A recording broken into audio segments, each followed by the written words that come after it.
menyertai barisan mereka yang menuduh jerung, burung, dan ikan lumba-lumba sebagai agen Mossad. Beberapa tokoh terkenal Spanyol telah mencadangkan bahawa Israel berada di sebalik pencerobohan besar-besaran lebih 70,000 pendatang yang memasuki Ceuta dari Maghribi. Tetapi, dengan pertikaian dalaman Israel tentang bagaimana untuk menguruskan sempadannya sendiri, sekali lagi memuncak minggu ini. Tuduhan bodoh itu menjadi semakin tidak masuk akal dan menyedihkan. Saya Ilana Maizel Diaman, pengarah eksekutif Israel Law and Liberty Forum, dan ini adalah Undang-Undang Asas. Jadi, satu undang-undang yang bertujuan untuk menghalang keganasan telah dibekukan oleh Mahkamah Agung minggu ini atas alasan pelaksanaannya boleh menyebabkan kemudaratan yang tidak dapat diperbaiki. Perbicaraan mengenai undang-undang itu sendiri, yang dikenali secara tidak rasmi sebagai Undang-Undang Shir Hajjaj, dijadwalkan pada bulan November. Lieutenant Shir Hajjaj, 22 tahun, merupakan salah seorang daripada 4 askar yang dibunuh pada tahun 2017. Apabila Fadi Al-Kunbar, 27 tahun, seorang penduduk Jabal Mukaber, merempuh sekumpulan kadet dengan sebuah lori di promenad Armon Hanatsif di Baitul Maqdis.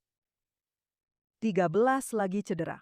Undang-undang ini, yang dinamakan sempena namanya, adalah pindaan kepada Undang-Undang Kewarganegaraan dan Kemasukan ke Israel. Dan apa yang dilakukan undang-undang ini ialah ia melarang Menteri Dalam Negeri daripada memberikan permit tinggal atau status pemastautin kepada rakyat Palestin dari Judea dan Samaria atau Gaza. Penduduk yang disabitkan dengan kesalahan keganasan, penggiat keganasan yang aktif, atau ahli keluarga mereka. Diluzukan pada Julai lalu, pelaksanaan sepatutnya bermula selepas beberapa bulan kelewatan birokrasi dan pembekuan, khususnya berkaitan isu hukuman terhadap keluarga, berlaku sehari sebelum undang-undang itu dikuatkuasakan. Kini, bagi mereka yang mendengar di luar Israel, dan mungkin juga bagi setengah orang di sini, idea bahawa undang-undang boleh menghukum ahli keluarga seseorang yang melakukan kesalahan mungkin kelihatan asing, mungkin juga tidak adil. Dan hari ini, saya ingin cuba menerangkan kedua-dua sisi kontroversi mengenai pindaan ini dalam konteks perdebatan yang lebih luas mengenai apa yang dipanggil penyatuan semula keluarga. Ia adalah sesuatu yang kompleks. Ia berkaitan dengan sesuatu yang asas dalam masyarakat Israel, dan rakyat Israel melihatnya sebagai isu yang sangat penting untuk kewujudan mereka. Saya tidak akan mengambil pendirian terhadap mana-mana dasar tertentu, tetapi saya berharap episod ini memberi Anda maklumat yang membolehkan Anda membaca lebih lanjut, meneroka, dan berdebat tentang pandangan yang akan Anda dengar hari ini. Jadi, penyatuan semula keluarga. Sebelum tahun 2003, seorang warga negara Israel yang berkahwin dengan rakyat Palestin dari Gaza atau Judea dan Samaria boleh menaja pasangan melalui laluan pemastautin biasa. Antara tahun 1993 hingga 2003, dianggarkan kira-kira 130,000 rakyat Palestin memasuki Israel dan memperoleh sama ada status pemastautin atau kewarganegaraan Israel melalui penyatuan semula keluarga. Pada tahun 2003, ketika kemuncak Intifada kedua yang telah meragut nyawa lebih 1,000 rakyat Israel, termasuk lebih 120 kanak-kanak, Knesset telah meluluskan satu undang-undang yang mengkodifikasikan perintah sementara kerajaan. Perintah itu mengahadkan pemberian kewarganegaraan dan permit untuk pemastautinan serta kemasukan bagi mereka yang masuk dari Judea dan Samaria serta Gaza, dan pindaan seterusnya menambah beberapa negara musuh. Undang-undang itu memberi kuasa kepada Menteri Dalam Negeri untuk mengeluarkan pengecualian yang boleh diperbaharui secara individu selepas disaring bagi kes yang kelihatan berisiko keselamatan lebih rendah. Jadi itu termasuk pasangan pada usia tertentu, anak-anak, rawatan perubatan, permit kerja. Undang-undang ini, seperti yang saya katakan, adalah Undang-Undang Kewarganegaraan dan Kemasukan ke Israel. Telah diperbaharui setiap tahun sehingga 2021 dan kemudian digubal semula pada tahun 2022. Penyelidikan Forum Dasar Kohelet meletakkan jumlah pengecualian yang diluluskan dari 2003 hingga 2020 pada kira-kira 48,000. Mereka menganggarkan kadar kelulusan itu pada 54%. Sekarang, selama bertahun-tahun, terdapat kebimbangan yang semakin meningkat dalam kalangan sayap kanan politik Israel. Sebagai bukti yang nampaknya menunjukkan bahawa generasi kedua hasil penyatuan semula keluarga, yaitu anak-anak yang lahir daripada orang yang masuk ke sini dengan cara itu,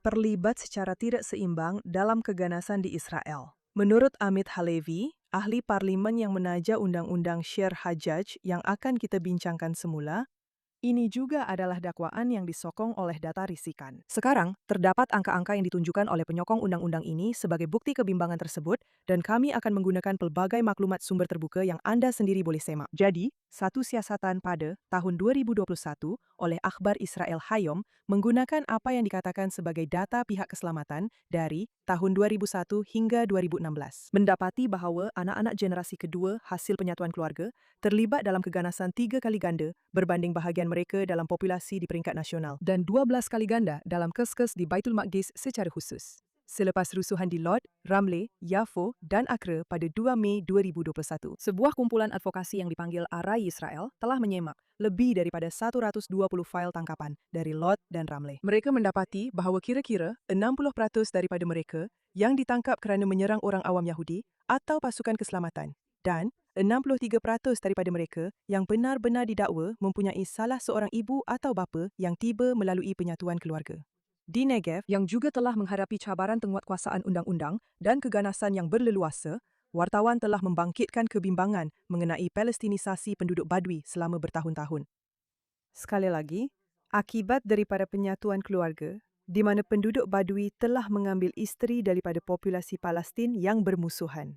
Sekarang, apa yang kedengaran seperti perbincangan tentang keturunan sebenarnya adalah perbincangan tentang pandangan dunia. Sekarang, data empirikal memang menunjukkan bahawa orang yang masuk melalui penyatuan keluarga dari kawasan-kawasan ini menyokong ideologi ganas walaupun mereka bukanlah orang yang melakukan keganasan itu. Anda tidak perlu melihat jauh untuk menyadarinya. Pada Desember 2023, satu tinjauan dari Palestinian Center for Policy and Survey Research mendapati bahawa 72% rakyat Palestin di seluruh Gaza dan Tebing Barat mengatakan bahawa serangan Hamas pada 7 Oktober adalah keputusan yang tepat.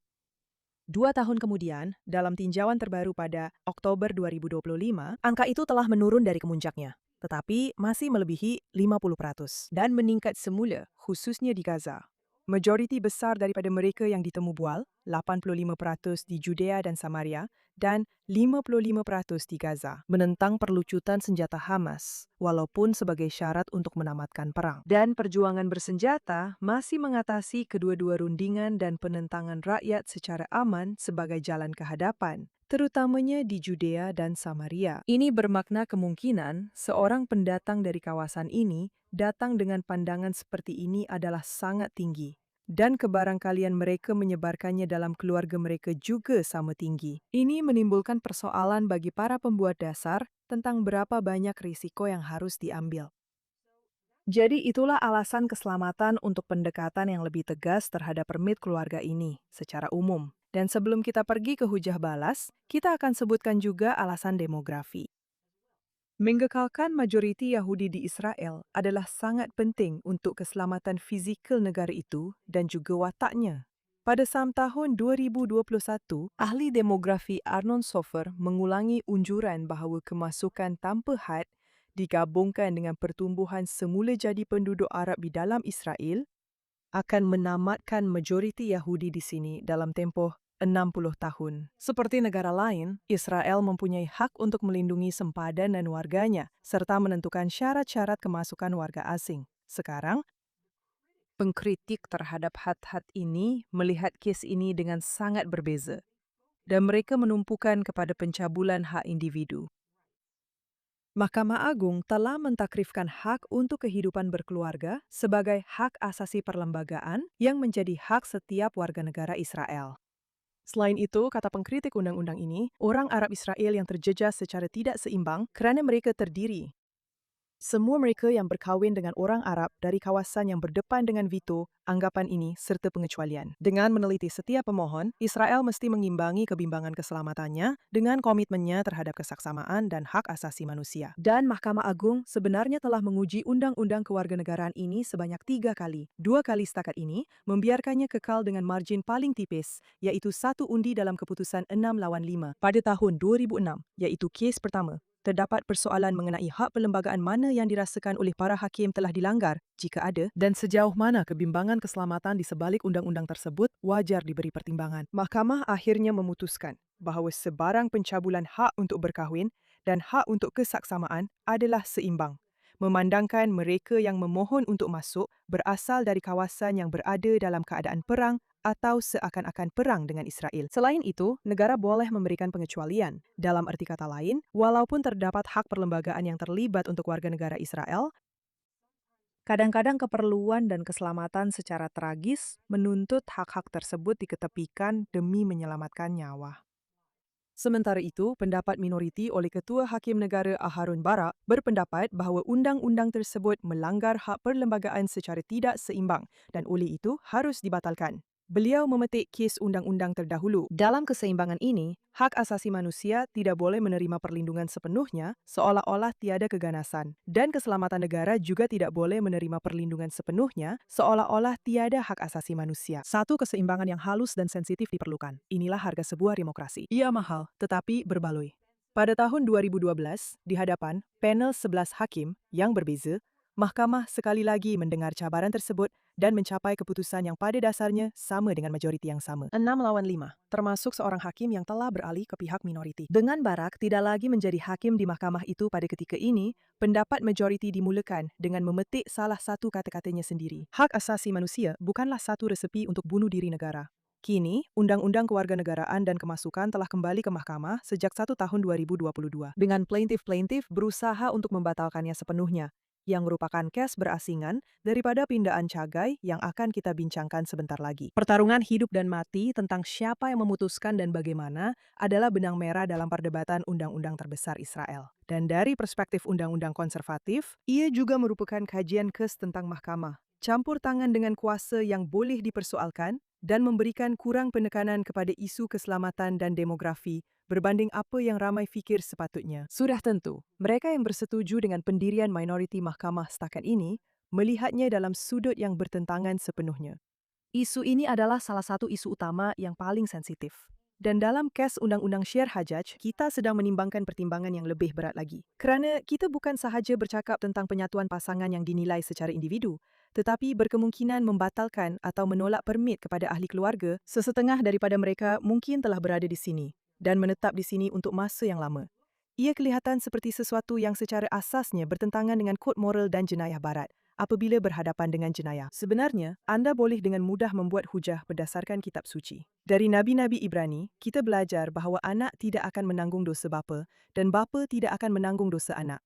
Sebaliknya, apabila anda berdepan dengan seorang pengganas yang tidak takut penjara, kecederaan maupun kematian, apakah perkara yang boleh membuatkan dia menarik diri daripada keputusan untuk membunuh rakyat Israel? Apabila hukuman jenayah tradisional nampaknya tidak dapat menghalang seseorang yang sanggup mati, apabila nyawa menjadi taruhan, adakah negara masih perlu memberikan keistimewaan dan manfaat secara sukarela kepada keluarganya? Hak untuk hidup juga adalah hak asasi manusia. Hak sesebuah negara untuk mempertahankan warganya adalah asas utama. Persoalannya ialah apa yang dibenarkan oleh hak-hak tersebut kepada negara apabila ancaman datang daripada seseorang yang berkaitan dengan individu yang telah melakukan perbuatan keganasan. Bagaimanakah pendekatan berasaskan hak mengambil kira fakta-fakta ini untuk mengekalkan keselamatan Israel?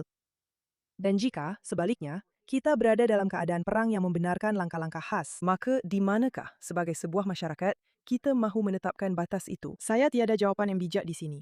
Tetapi saya ingin membangkitkan perbualan ini kerana saya rasa ia penting dan saya boleh kongsikan beberapa pemikiran yang saya fikirkan tentang perkara ini. Sekali lagi, tanpa mengambil sebarang pendirian dasar yang khusus. Pertama, seperti yang kami sebutkan, hak sesebuah negeri untuk mengawal kemasukan kesempadannya adalah hak yang wujud dalam kedaulatannya. Negeri-negeri secara umumnya mempunyai kuasa yang luas untuk menentukan siapa yang boleh memasuki wilayah mereka dan di bawah syarat apa. Dan negara-negara demokrasi lain, termasuk Amerika Syarikat, juga telah mengekalkan sekatan yang luas terhadap kemasukan atas alasan keselamatan negara. Dan jika kita mahu benar-benar tepat, kita boleh ingat bahawa Yahudi Israel tidak dialu-alukan di mana-mana bidang kuasa di bawah kawalan Palestin atau di wilayah negara lain yang disebut dalam undang-undang itu, seperti Syria atau Iran. Kedua, keganasan mungkin memerlukan langkah yang berbeza daripada jenayah biasa. Ia adalah satu tindakan yang direka khusus untuk memberi kesan kepada ramai orang dengan menanamkan ketakutan dan kesakitan dalam kehidupan harian mereka. Bagi pengganas, mangsa langsungnya adalah sebagai alat untuk menyampaikan mesej yang lebih besar yang bertujuan untuk mengusir, menakut-nakutkan, dan menyakiti seluruh kumpulan. Dia melakukan perbuatan itu atas nama satu kumpulan sambil menyakiti kumpulan yang lain. Dan ini sekali lagi menjadikan keganasan sesuatu yang berbeza daripada jenayah biasa. Dan dalam beberapa aspek penting, sesuatu yang lebih hampir kepada tindakan peperangan. Sekarang, dalam peperangan, negara-negara memang bertolak ansur dengan beberapa kerusakan sampingan untuk mencapai matlamat ketentraan, jika ia berkadar setimpal. Memerangi keganasan memerlukan pemikiran dari segi kolektif pada tahap tertentu, dan bukan hanya berdasarkan hak individu. Dan persoalan itu menjadi lebih penting dalam masyarakat di mana keluarga, klan, dan identity community memainkan peranan yang sangat kuat. Ketiga, apabila Anda sampai kepada soal ahli keluarga, perbualan ini boleh menjadi sangat sukar kerana kita beroperasi dalam perspektif hak individu barat. Tetapi kerangka pemikiran itu sahaja sebenarnya telah bergelut untuk menangani fenomena seperti keganasan atau migrasi besar-besaran di seluruh barat dan bukan hanya di Israel. Masalahnya ialah, tuntutan hak yang boleh dipertahankan secara individu boleh menjadi ancaman kolektif terhadap hak individu lain.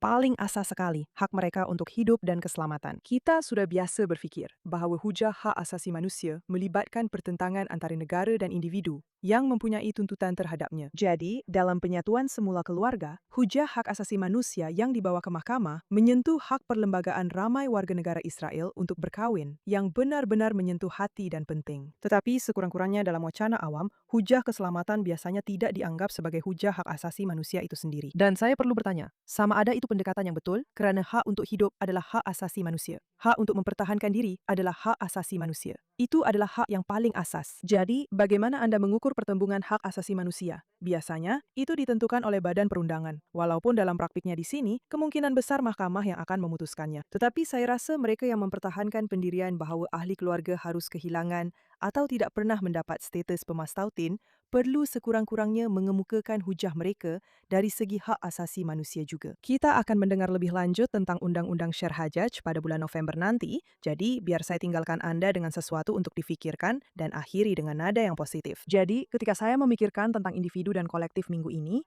ada satu editorial yang menarik perhatian saya oleh David Horowitz yang menulis di Times of Israel yang menunjukkan metrik yang membimbangkan untuk masa depan Israel. Terdapat peningkatan yang didokumenkan dalam kalangan dokter, jurutera, dan pekerja teknologi berpendapatan tinggi yang meninggalkan negara. Sistem pendidikan berada dalam keadaan kucar-kacir. Integrasi Haredi adalah sesuatu yang sangat penting, tetapi ia tetap menjadi keutamaan yang sukar dicapai. Kesimpulan daripada kolom itu ialah, pilihan raya yang akan datang adalah peluang terakhir untuk mengelakkan kejatuhan masyarakat secara berterusan. Jadi, jawapan saya untuk itu sebenarnya, walaupun dia tidak bertanya, ialah ya dan tidak. Ya, Israel mempunyai cabaran. Tetapi tidak, Israel sebenarnya tidak berada di ambang kejatuhan, walaupun tahun-tahun yang lebih sukar mungkin menanti di hadapan.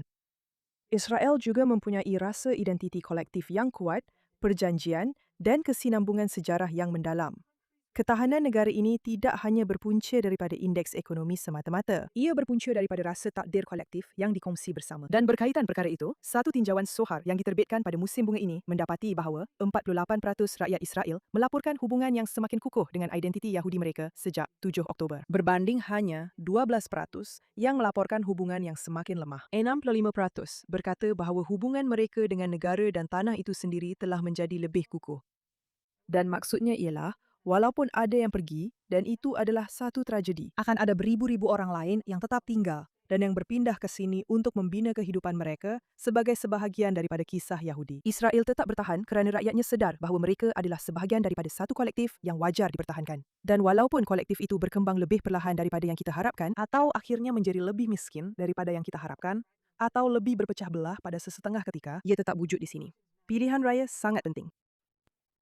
Tetapi walaupun pada masa-masa yang paling sukar, kita tetap bertahan. Sekarang, seperti yang saya katakan tadi, Israel mempunyai tugas yang sukar dalam memutuskan bagaimana ia mahu menguruskan sempadannya dan bagaimana menilai nilai-nilai yang terlibat dalam tindakan yang berkesan. Tetapi ingat, semua ini bermula dengan rujukan kepada Fiota. Dan nasihat saya kepada Spanyol ialah, luangkan lebih banyak masa untuk perbincangan serius seperti ini dan kurangkan masa pada teori konspirasi yang tidak masuk akal. Tetapi, jika segelintir yang menyalahkan Mossad masih merasakan ia lebih mudah, saya cadangkan gertak ikan lumba-lumba untuk mendapatkan maklumat. Mereka telah dilatih untuk tidak bercakap, tetapi saya tidak mahu menghalang fantasi sesiapa. Vaya con Dios. Jumpa anda minggu depan.